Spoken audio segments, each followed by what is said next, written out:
Betting ఇది ఒక సరదా ఆట కాదు, మన జిందగీలతోనే ఆడుకునే ఆట. ఆన్లైన్ బెట్టింగ్ వ్యసనంతో 2 కోట్ల రూపాయల అప్పులు చేసిన యువకుడు వాటిని తీర్చలేక బలవన్ మరణానికి పాల్పడ్డాడు.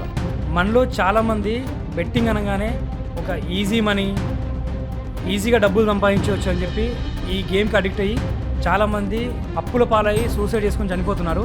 ఆన్లైన్ బెట్టింగ్లో డబ్బు నష్టపోయి ఓ యువకుడు ఆత్మహత్య చేసుకున్న ఘటన మెదక్ జిల్లాలో చోటు చేసుకుంది. కుమారుడు బెట్టింగ్ కోసం చేసిన అప్పులు తీర్చలేక కుటుంబం మొత్తం ఆత్మహత్య చేసుకుంది.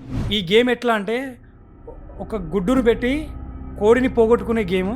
సో చాలా జాగ్రత్తగా ఉండాలి. మన పాత రోజుల్లో కెసినోలు, కోడి పందాలు ఎలా జరిగేవో అది ఒక లిమిటెడ్లో జరిగేవి. కానీ ఇప్పుడు ఆన్లైన్ గేమ్స్, ఒక ఫోన్, ఒక యాప్, ఒక క్లిక్, డబ్బులు మొత్తం ఖతం.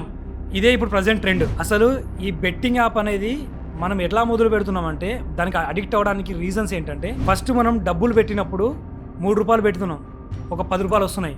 సో వెంటనే మనం అరే డబ్బులు వచ్చేస్తున్నాయి, సంపాదిస్తున్నాం అని చెప్పి నెక్స్ట్ మళ్ళీ ఇంకో 10 రూపాయలు పెడితే డబ్బులు వస్తాయని చెప్పి 100 రూపాయలు పోగొట్టుకుంటున్నాం.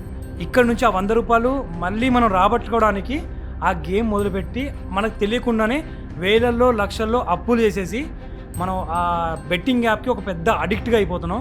ఆ బెట్టింగ్ యాప్స్ కూడా మనకి లోన్స్ ఇచ్చి నువ్వు గేమ్ ఆడమని చెప్పి ఎంకరేజ్ చేస్తున్నావు. ఎందుకో మనం అర్థం చేసుకోవాలి. అది ఈ ఇన్ఫ్లుయెన్సర్స్ ఈ లగ్జరీ హోటల్లో ఉంటూ లగ్జరీ కార్లలో తిరుగుతూ ఈ బెట్టింగ్ యాప్ ద్వారా మాకు లక్షల్లో మేము సంపాదిస్తున్నాం, మీరు కూడా సంపాదించండి అని చెప్పి వాళ్ళ ఫాలోవర్స్ని ఈ మాటలు చెప్పి నమ్మిస్తున్నారు.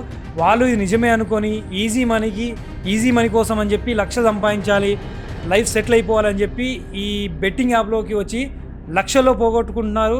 ఫైనల్గా ఈ బెట్టింగ్ యాప్ ద్వారా సూసైడ్ చేసుకుని చాలామంది చనిపోతున్నారు.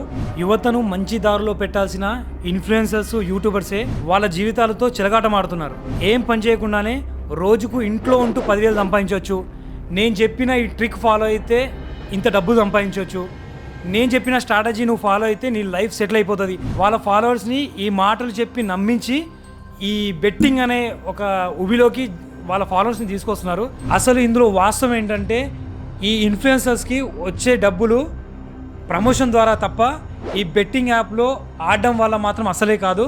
ఈ వాస్తవాన్ని జనాలు పసిగడితే అందరూ ఈ బెట్టింగ్ యాప్కి దూరంగా ఉంటారు. వాళ్ళు అసలు ఈ డబ్బులు పోగొట్టుకోవడము, ఈ లక్షల్లో ఈ కోట్లలో ఈ డబ్బులు పోగొట్టుకొని ఈ ఆత్మహత్య చేసుకొని వాళ్ళ ఫ్యామిలీకి పెద్ద ఒక ప్రాబ్లం క్రియేట్ చేయడం ఇలాంటిది ఉండదు. సో అసలు లాజిక్ ఏంటనేది ఒక్కసారి ఆలోచించి ఆ తర్వాత మీరు డిసైడ్ అవ్వండి. ఈ బెట్టింగ్ భూతంని ఈ చంపేయడానికి ఆర్టీసీ ఎండి సజ్జనార్ గారు చాలా కష్టపడుతున్నారు. సో ఆయన కోసమే ఈ వీడియో నేను చేస్తున్నా.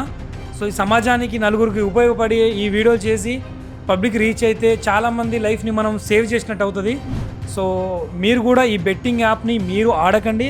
అలాగే మీ చుట్టుపక్కల మీ ఫ్రెండ్స్ కానీ మీ ఫ్యామిలీ మెంబర్స్ ఎవరైనా ఈ బెట్టింగ్ యాప్ని ఆడుతుంటే వాళ్ళకి ఈ వీడియోని షేర్ చేసి వాళ్ళకి అర్థమయ్యేలా చెప్పండి. Thank you so much.